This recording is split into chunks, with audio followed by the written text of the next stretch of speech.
Welcome to today's deep dive.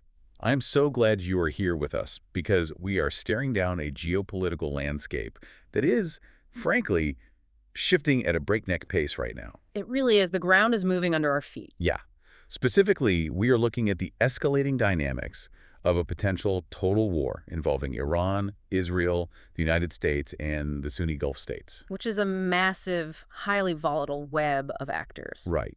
And our mission today isn't to just give you a daily news update. You can get a surface-level briefing anywhere. Exactly. Our goal is to take you behind the headlines and really unpack the profound, deeply complex machinery, the political, religious, and military gears that are currently turning. And we have a really sobering stack of sources to work through today to do just that. We do. We're examining internal documents from across the spectrum. Yeah. From the White House to the Ayatollah's inner circle, from defense industrial base reports to regional intelligence assessments. And before we jump in, I want to quickly remind you, our listener, of the golden rule for this deep dive. Yes, very important. The sources we are discussing today contain highly charged political actions and viewpoints. We are talking about U.S. administrations on both the right and the left, the Israeli government, and the Iranian regime. Right.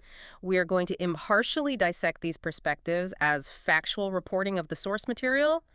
We aren't endorsing any side or validating any ideology. No, we're just showing you exactly what these key players believe and how those beliefs are dictating their military moves. Exactly. We're looking for the why behind the what. And to start, I want to give you a striking visual from recent political events that really sets the stage for all of this. It's a very telling moment. It is. Picture this. During a recent State of the Union address, President Trump delivered a fierce, highly critical condemnation of Iran. Right. And in response, something incredibly rare happened in modern American politics. Both Democrats and Republicans stood up and gave a bipartisan standing ovation. Which, given the political climate, is almost unheard of. Right. Okay, let's unpack this. How does a president initiate the momentum for a conflict of this sheer scale without facing immense immediate pushback from Congress?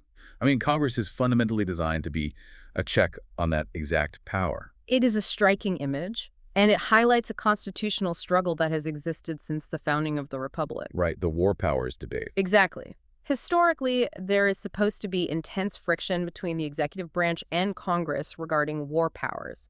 Congress holds the power of the purse. Congress officially declares war. On paper, at least. Right, on paper. But over the last few decades, particularly since the Authorization for Use of Military Force, the AUMF, in 2001, we have seen the executive branch steadily absorb the de facto power to wage war. It just kind of bypassed the traditional system. It did. But what makes this current moment so notable is the absolute lack of significant congressional resistance to the current military posture against Iran. They were clapping. Yes. The standing ovation you mentioned isn't just political theater. It represents a psychological momentum that has taken hold in Washington. I want to dig into that psychological momentum because it feels like there is almost a mechanical inevitability to it. A physical weight to the decisions. Yeah. It reminds me a bit of the mobilization timetables of World War I. Oh, that's an incredibly apt historical parallel. Right.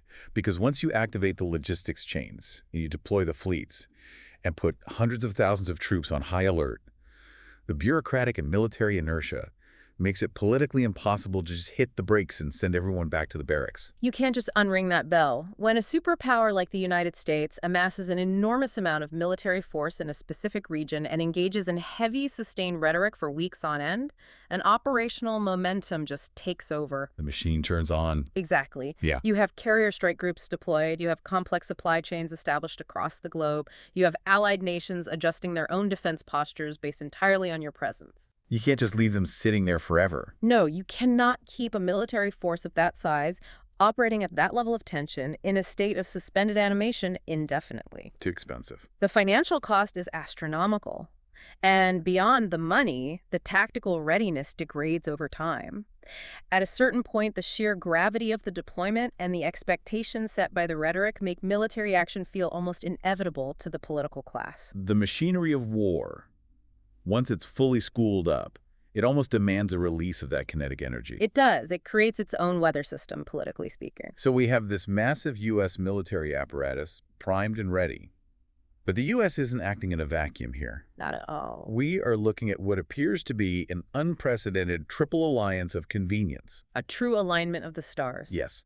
Three very distinct powers, Ah. the U.S., Israel, and the Sunni Gulf states with very different histories, have suddenly synchronized their desires to confront the Iranian regime. And we should break down why each of them is at the specific table right now. Let's start with Israel.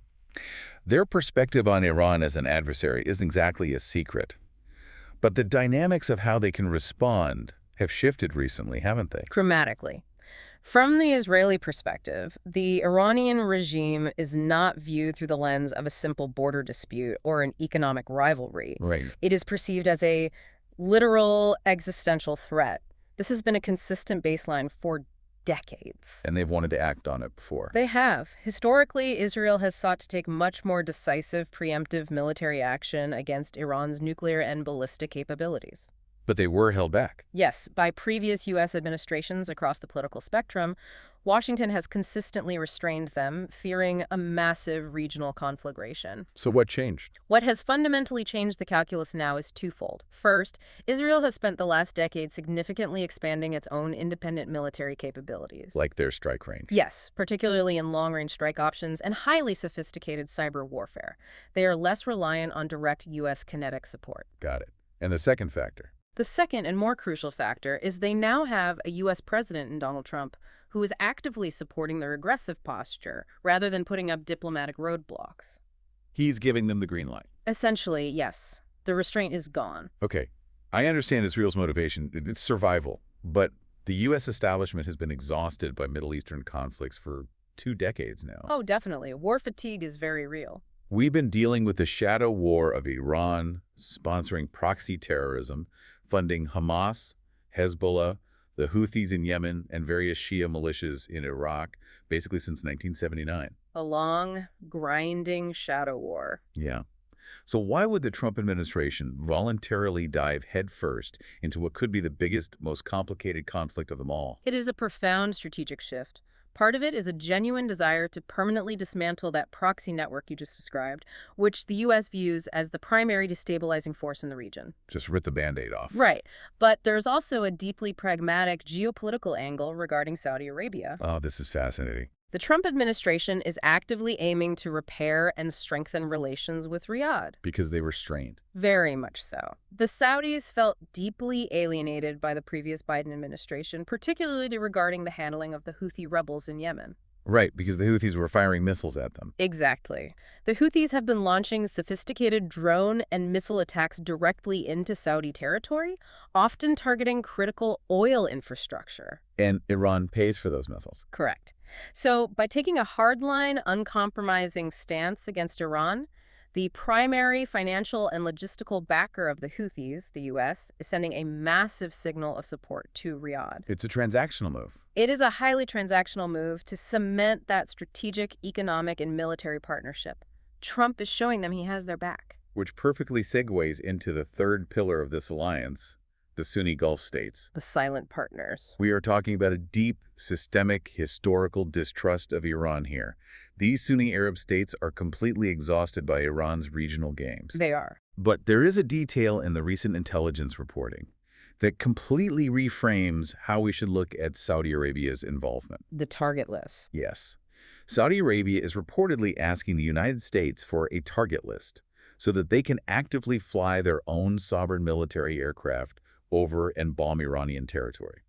If we connect this to the bigger picture, that detail represents a monumental shift in the regional architecture. How so? Historically, Saudi Arabia has preferred to fight its battles through proxies or through checkbook diplomacy. They fund others to do the fighting. Right. They aren't usually the ones dropping the bombs directly on a major power. Exactly. To see them volunteering to put their own pilots in the air for direct kinetic strikes against Iranian soil shows the absolute depth of their resolve and, quite frankly, their fear of Iranian hegemony. It's a huge escalation on their part. And what is equally telling is what we are not hearing. The silence. Look at the broader Arab League. During past conflicts or heightened tensions in the Middle East, you would typically see unified, highly performative condemnations from the Arab League warning against Western intervention or escalation. Denouncing the U.S. imperialism, that sort of thing. Right. But right now, there is a deafening silence. There has been no unified condemnation of the aggressive posture against Iran. Wow. In international diplomacy, especially in this specific region, that kind of coordinated silence indicates a tacit underlying approval. They want the Iranian threat neutralized even if they won't stand on a public podium and say it. It's the old, the enemy of my enemy is my friend, playing out on a terrifyingly large scale. A very fragile, very dangerous friendship. But here's where it gets really interesting. Because if you only look at the geopolitics, the borders, the oil routes, the political alliances, you are completely missing the actual engine driving this conflict. You're missing the core motivation. We have to talk about the profound theological and apocalyptic undercurrents motivating the key players. And we have to start with the Iranian regime itself. Absolutely. To understand the strategic calculations of the Iranian regime, you must understand their foundational ideology. It's not just a regular government. No. Iran is a theocratic regime with a worldview deeply rooted in Twelver Shi'ism, specifically focusing on an apocalyptic messianic theology. Okay, unpack that for us. The core of their state ideology revolves around the imminent return of the Mahdi, a messianic figure who is prophesied to return alongside Jesus to rid the world of error and injustice. And this isn't just like a symbolic thing they say at ceremonies. Not at all. This is not a peripheral religious belief. It directly dictates their foreign policy and their military doctrine. It's baked into their geopolitical strategy. Yes. Within this theological framework, they genuinely view the United States as the great Satan and Israel as the little Satan. Those aren't just colorful insults. They are theological designations. The explicit stated goal of the regime, the literal wiping of the state of Israel and its people off the map, is viewed as a necessary theological imperative to pave the way for this messianic age. And that completely short-circuits traditional Western diplomacy. It makes it almost impossible. Right. Because how do you negotiate a rational compromise or establish a doctrine of mutual assured destruction with an adversary who believes their ultimate victory is divinely ordained and your total destruction is a religious necessity? You can't. You can't just offer them, sanctions relief or a better trade deal on pistachios to make that underlying theological mandate disappear. Sanctions relief doesn't override divine prophecy. Exactly. But what's really fascinating is that this messianic fervor isn't isolated to just Iran. No, it is not. When you look at the internal communications within certain factions of the U.S. military and specific political voting blocs, there is a distinct apocalyptic sentiment brewing there as well. That is a critical point of analysis. Within certain conservative evangelical circles in the United States, and spilling over into specific factions of the military apparatus, there are groups who view a potential war with Iran not as a tragic geopolitical necessity, But as a good thing. as an event of biblical proportions that will actively accelerate the coming of the Messiah. Which is wild to think about happening in the Pentagon. It is. Now, it is crucial to separate this from the executive branch's top-level strategy. Right. Trump's actual motive. Yes, President Trump's approach to foreign policy is highly transactional. It's pragmatic and based on leverage and perceived national strength. He's not trying to trigger the apocalypse. No. He operates with a real estate developer's mindset. He's looking for the dominant deal, not a religious zealot's mandate. But his base. Exactly. The religious fervor among his base and within certain military circles provides a powerful undercurrent of ideological support for the conflict. It gives him a blank check, politically. It creates a domestic political environment where escalating tensions with Iran are not just tolerated, but celebrated as fulfilling a higher purpose. That distinction is vital. The president might be looking at oil prices and regional leverage, but a significant portion of the electorate and the military sees it as literal prophecy. And we can't forget the third actor in this. Right. To complete this volatile triangle, we have to acknowledge that Israel has its own deep-rooted messianic and apocalyptic traditions that factor into the regional tension. Yes, very much so. So you have three distinct religious frameworks, all with elements that focus on end times prophecies, all converging on the exact same geographic flashpoint. It is the definition of a powder keg. And we have to understand the global reach of this ideology, too. What do you mean? Well, this isn't a conflict neatly contained within the borders of the Middle East. Investigative reports have recently uncovered the existence of Shia messianic sleeper cells operating within certain United States mosques. Wait, inside the U.S.? Inside the U.S., these aren't just sympathetic political advocacy groups. These are ideologically driven cells actively waiting for the return of the Mahdi. viewing the destabilization and destruction of the United States as a valid, necessary step in that process. That is chilling. It highlights how asymmetric this war truly is. The ideological battle lines don't respect national borders. And fueling almost all of the regional dynamics, quietly running in the background of every diplomatic cable and military deployment in the Gulf, is the ancient Sunni-Shia divide. Precisely. That theological and historical schism, dating back to the death of the Prophet Muhammad, is the silent engine driving the Gulf's current political alignment. It's not just about oil. Not at all. The Sunni states aren't just reacting to Iran's aggressive foreign policy or their missile programs. They're reacting to a deeply entrenched theological rival that they view as fundamentally illegitimate and dangerous to their own religious authority. They see it as a threat to their own legitimacy. When Saudi Arabia looks at Iran, they see a power actively trying to export a revolutionary brand of Shi'ism that threatens the internal stability of Sunni-majority nations. So that deep-seated animosity makes any long-term diplomatic reconciliation almost impossible. It makes it a zero-sum game in their eyes. Okay, so we have this unprecedented military alignment poured over a foundation of intractable theological hatred. A terrible combination. But alliances of convenience usually fracture when it's time to decide what a win actually looks like. Always. That's the stress test. If they theoretically defeat Iran tomorrow, Mm-hmm. what does Washington want versus what Tel Aviv wants? Because looking at the strategic documents, their end goals are wildly divergent. They are completely different, and this divergence is a massive vulnerability in their alliance. Let's start with the U.S. Mhm. What's the Trump administration's goal?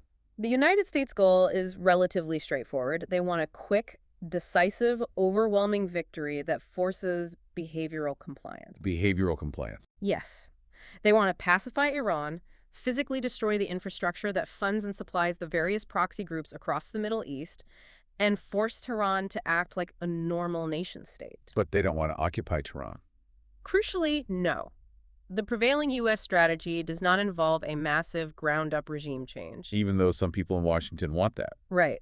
While there are certainly hardline voices in Washington, like Senator Lindsey Graham, advocating for the complete overthrow of the Ayatollah, the core administrative goal is compliance, not the immense chaos of nation-building. We learned that lesson in Iraq, hopefully. Exactly. And there are legal constraints regarding how the U.S. can execute that strategy, right? The U.S. legally cannot officially assassinate foreign heads of state under executive orders dating back to the 1970s. The Ford administration, yes. Which is a fascinating geopolitical loophole because Israel doesn't operate under those same constraints regarding Iranian leadership. Their goals are much more absolute and physical. Exactly. The Israeli goal is the immediate, permanent, physical neutralization of what they consider an existential threat. They don't care about behavioral modification. They have zero interest in behavioral modification or diplomatic compliance. They want the weapons gone. The bankers. Yes. They want the thousands of ballistic missiles hidden in heavily fortified subterranean bunkers completely dismantled. They want the nuclear enrichment facilities turned to glass. Do they want the regime to collapse? Interestingly, regional intelligence assessments suggest Israel doesn't necessarily want a total, chaotic collapse of the Iranian state. Really? Why not? They understand that a power vacuum in a nation of that size could be filled by something far more radical and unpredictable. But of the devil you know. Exactly.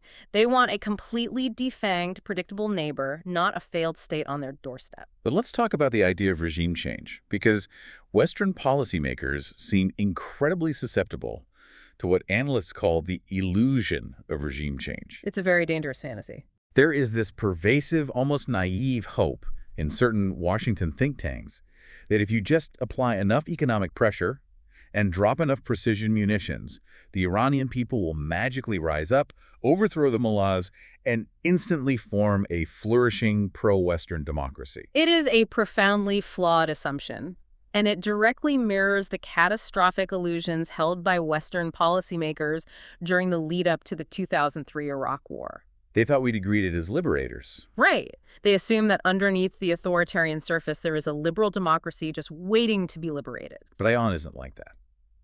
The reality of Iran is vastly more complicated. We're talking about a massive nation of over 90 million people. It is not a monolith. It's very diverse. Very. It is comprised of deeply diverse ethnic and religious groups. Persians, Azeris, Kurds, Balochs. Simply removing the top layer of government doesn't unite these groups. It often triggers sectarian fracturing. And even if you tried a decapitation strike, The regime has meticulously prepared for that. They have institutionalized their survival. Right. They aren't a fragile dictatorship relying on one charismatic leader. They have the assembly of experts. They have a deeply entrenched theocratic bureaucracy. It's a system, not just a person. If you assassinate the supreme leader, the entire regime doesn't just crumble to dust. You don't get a democratic revolution. You just trigger a highly structured succession plan. A bureaucratic transition. It's like the designated survivor protocol in the U.S., but built into a theocracy. The next cleric steps up and the machine keeps running. Precisely. The structure of the Islamic Republic is designed to survive the loss of its individual leaders. Expecting the system to collapse because you remove the figurehead is a profound misunderstanding of how the Iranian state is engineered. Which brings us to the operational reality of trying to execute these conflicting strategies. The actual fighting. And this is where the theoretical wargaming hits a terrifying reality check. It really does. The U.S. is banking on this quick, decisive win to force behavioral change. But when you look at the defense industrial base data, it seems the U.S. might be wildly underestimating the actual logistical reality of a protracted battlefield. The numbers are not comforting. The numbers coming out of congressional hearings are staggering. They paint a picture of severe logistical vulnerability and potential overstretch. Give us an example. Well, Senator Marco Rubio recently highlighted a critical production discrepancy. The United States can currently produce roughly 6 advanced anti-air interceptor missiles per month. 6 a month. 6. These are incredibly complex, multi-million-dollar systems requiring exquisite, highly specialized supply chains. Okay, and what about Iran? Meanwhile, Iran has spent decades perfecting the mass production of cheaper, highly effective ballistic missiles and drone swarms, and they are capable of producing over 100 ballistic missiles a month. 6 to 100. That is a terrifying ratio if you are planning a massive air defense campaign. You are essentially trying to shoot down swarms of cheap, mass-produced drones and missiles with highly limited, artisanally crafted interceptors. It's an asymmetric math problem that heavily favors the defensive capabilities of Iran in a protracted conflict. You literally run out of bullets before they run out of targets. Exactly. And we know that General Jack Keane, a highly respected military mind, strongly advised the president against this specific military action. You likely saw these exact logistical bottlenecks. Any seasoned general would look at that production math and urge caution. But it's not just the hardware, right? It's the human element. The operational tempo has created a severe morale crisis. The human element is often overlooked in these grand strategic discussions, but it is critical. Look at the situation regarding the USS Gerald R. Ford. That's the newest aircraft carrier, right? The U.S. Navy's newest and most advanced aircraft carrier. The sailors on that ship and the broader carrier strike group have been deployed for extraordinarily long periods. It's floating out there. Constantly kept on station in the Mediterranean and the Gulf due to escalating tensions. Morale has hit rock bottom. I read something crazy in the sources about the plumbing on that ship.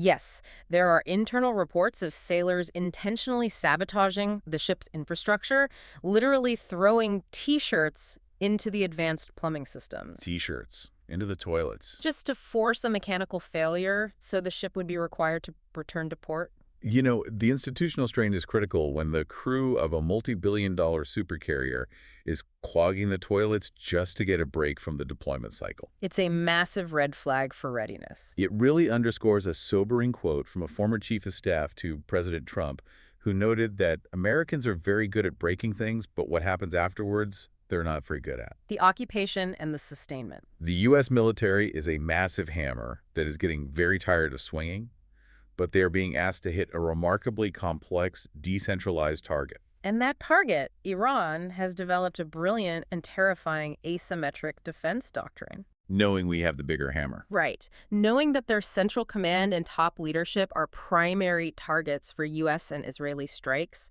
the supreme leader has intentionally decentralized the military command structure. Especially within the Revolutionary Guard, right? Yes, specifically within the Islamic Revolutionary Guard Corps, the IRGC.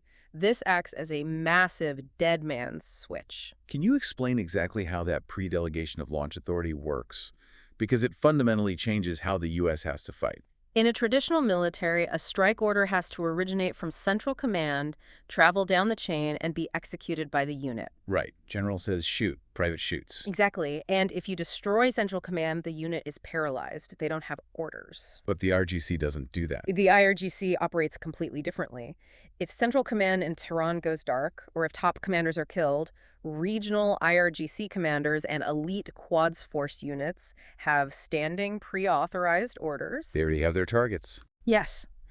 They are ordered to attack a wide array of pre-selected targets across the entire Middle East. They do not need to wait for communication from Tehran to retaliate. So if you cut off the head of the snake, the body doesn't die. No. It just splinters into 100 smaller, angrier snakes that all know exactly who to bite. That's a very visceral way to put it, but accurate. That neutralizes the entire concept of a decapitation strike. Right. It forces the U.S. and Israel into an impossible, extended game of whack-a-mole. You aren't fighting a concentrated central army. You are hunting highly mobile, independent missile launchers hiding in the mountains. Which brings up the critical factor of geography. Oh, the topography of Iran is a defender's dream. The topography makes traditional mechanized warfare exceptionally difficult, doesn't it? Nearly impossible. Yeah. Iran is a vast country, heavily defined by massive, rugged mountain ranges like the Zagros Mountains and dense northern forests. Don't just leave their missiles out in the desert. No, they have literally built subterranean missile cities deep inside these mountains. A traditional ground invasion by U.S. or allied forces is virtually impossible. It would be a logistical and tactical nightmare that makes the terrain of Afghanistan look forgiving. So no tanks rolling into Tehran. Right. This geographic reality forces the U.S. and Israel to rely almost entirely on aerial campaigns and standoff weapons. Which brings us right back to the math problem. Exactly. As we just discussed with the interceptor production numbers, a protracted air war plays directly into Iran's strategy of decentralized resistance and attrition. It is a recipe for a forever war. A very expensive, very bloody forever war. Which leads us to the most alarming part of this entire analysis, the global fallout. The ripple effects. Because if this conflict doesn't end in that theoretical quick win the U.S. is hoping for, the collateral damage is going to be biblical. It will impact the entire globe. If we look at the timeline, the U.S. initially hoped for a rapid resolution. But intelligence suggests the administration has already stretched the operational timeline to 4 weeks. And if this conflict bleeds past that 4-week mark, if it pushes into the next quarter, the economic and humanitarian fallout will be catastrophic. And it's not just about gas prices going up in the U.S. The immediate visceral threat isn't just to global oil prices. It is to the very survival of the Gulf region itself. Because of the proxy attacks. Right. The ongoing lower-level proxy attacks on Gulf infrastructure have completely demystified the idea that places like Dubai or the UAE are untouchable safe havens for the wealthy global elite. That's a huge point. People think of Dubai and they think of luxury hotels, financial hubs, and influencers, completely isolated from the chaos of the broader Middle East. That's a mirage of stability. But if the shipping lanes stop, if the Strait of Hormuz is effectively closed by naval conflict or mines, a place like Dubai, which imports the vast majority of its food and goods, could face literal famine in a matter of weeks. They don't have the agricultural hinterland to sustain themselves? But the food logistics aren't even the most critical vulnerability. No, the water is. It's the water. The fragility of the water supply is the most terrifying variable in this entire geopolitical equation. Let's look at Iran first. Inside Iran, years of mismanagement and severe drought have left their 5 major reservoirs sitting at roughly 10% capacity. 10%? That's nothing. They are already on the brink of a massive domestic water shortage, which heavily fuels internal instability. But then look across the Gulf at Saudi Arabia.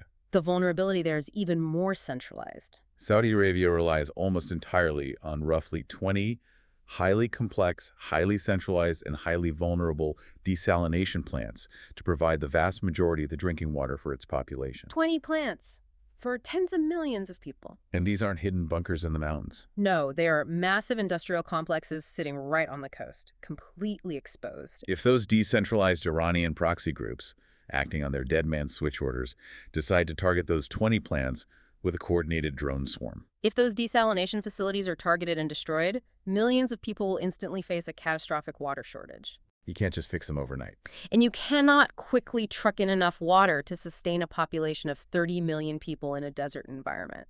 It wouldn't take months, it would take days for it to become a profound, cascading humanitarian disaster resulting in mass casualties. The infrastructure of survival in the Gulf is incredibly, terrifyingly fragile. It hangs by a thread. And while this looming humanitarian crisis threatens the physical survival of the region, there is a massive geopolitical paradigm shift happening in the background. A structural shift in global politics. What we're seeing in these internal documents is the active, intentional death of the rules-based order. What's fascinating here is that we are witnessing the unraveling of the post-World War II international architecture. The UN system. Right.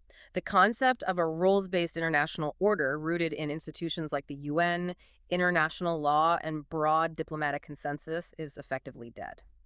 So what replaces it? What we are transitioning back to is a brutal era of raw great power politics. My Meg's right. Exactly. The United States, by acting openly, unilaterally, and unapologetically on its own strategic interests without seeking broader international consensus, is setting incredibly bold precedents. And the rest of the world is watching. Adversaries like Russia and China are keenly observing every single move. It's like the U.S. is saying the UN Charter is secondary. We have the power, so we dictate the reality on the ground. That is the exact message being received. And Russia and China are taking notes for how they can apply that exact same logic to Eastern Europe or the South China Sea. Precedent is everything in international relations. If the U.S. can launch a preemptive war based purely on national interest in the Middle East, what stops Beijing from doing the exact same thing to Taiwan? Nothing. And the strategic documents connect this directly to the situation in Venezuela, don't they? They do. The aggressive U.S. posture against Iran is not just about neutralizing a Middle Eastern threat. It is a direct, aggressive warning to Beijing and Moscow. Both of whom are vital economic and military allies to Tehran. Right. Just as the U.S. took a firm stance in Venezuela to push back against Russian and Chinese influence in the Western Hemisphere, their actions against Iran are a blunt signal. Stay out of American spheres of interest or face direct confrontation. It is a global chess match, and the U.S. is just flipping the board to reassert its dominance. But flipping the board has massive, unpredictable consequences. It does. We have to discuss the ultimate escalation risks here. The worst-case scenarios. If this war drags on, if the U.S. production of interceptors can't keep up with the drone swarms, if intermediate Iranian leaders are continually assassinated, you eventually run out of predictable enemies. You destroy the chain of command completely. And you create a power vacuum within the military structure itself. The intelligence assessments warn that an unpredictable, radicalized extremist might eventually take control of Iran's decentralized arsenal. And that is the ultimate nightmare scenario. Because then the logic of deterrence fails completely. Completely. And if the conflict pushes Israel to the brink, for example, if the Iron Dome and David's Sling defense systems fail due to sheer exhaustion of interceptors against a massive volley of Iranian ballistic missiles, which we know is mathematically possible. It is. If that happens, and a major population center like Tel Aviv is overwhelmed and facing massive civilian casualties, the strategic doctrine suggests Israel might cross the nuclear threshold. Because they possess a significant undeclared nuclear arsenal. They do, and they view this conflict as absolutely existential. If their conventional survival is threatened, they may resort to utilizing a nuclear weapon. And the terror goes both ways. It does. Because there is also the lingering, unverified fear documented in the intelligence files that Iran, utilizing its advanced enrichment capabilities and its proxy networks, may already possess the components for a dirty bomb. A radiological weapon. We are talking about the potential for nuclear or radiological escalation in the most volatile region on the planet, driven by messianic theology and unrestrained great power politics. It is the most dangerous geopolitical alignment since the Cuban Missile Crisis. So what does this all mean? We started today by looking at a rare moment of bipartisan applause in Washington. A standing ovation. And we have unpacked how that momentum leads directly to the potential for nuclear escalation and regional famine. The stakes could not be higher. We've examined the staggering complexity of this situation, the fragile, highly transactional alignment of the U.S., Israel, and the Sunni states. An alliance built entirely on mutual fear. We've looked at the profound religious and apocalyptic motivations driving the very core of this conflict, making traditional diplomacy nearly impossible. You can't negotiate with prophecy. We've analyzed the wildly diverging strategic end goals of the Allies, the terrifying reality of Iran's decentralized military command and asymmetric warfare capabilities, The dead man's switch. and the catastrophic humanitarian risks hanging over the global economy and the fragile water supply of millions in the Gulf. You now have a 360-degree view of a conflict that goes so much deeper than the standard geopolitical talking points. And as we conclude, I want to leave you with one final haunting thread to pull from the intelligence assessments. Okay, what is it? We have talked extensively today about the various factions lashing out, the conflict's logistics, the religious fervor, and the missiles flying. But what about the Houthi rebels in Yemen? Right, they've been a major player in the proxy war. The reports note something incredibly disturbing. During this recent massive escalation across the region, the Houthis have been surprisingly almost eerily quiet. Why is that concerning? This raises an important question. Did the intense American bombing campaigns of the past year actually succeed in permanently degrading their capabilities and silencing them? Or, and this is the chilling possibility the analysts imply, are they simply biding their time? Waiting. Are they patiently waiting for the precise moment, waiting for that decentralized command trigger from the IRGC in Tehran to launch a catastrophic, overwhelming drone strike on those 20 fragile Saudi desalination plants right when the world's attention and its interceptor missiles are focused everywhere else? Wow. That is a terrifying operational possibility to leave on. But that is exactly why we do the deep dive. We have to look at the silent threats as much as the loud ones. The things you don't hear are often the most dangerous. We want to thank you so much for joining us today. Keep questioning the narratives you see, keep looking for the historical context behind the headlines, and above all, stay curious.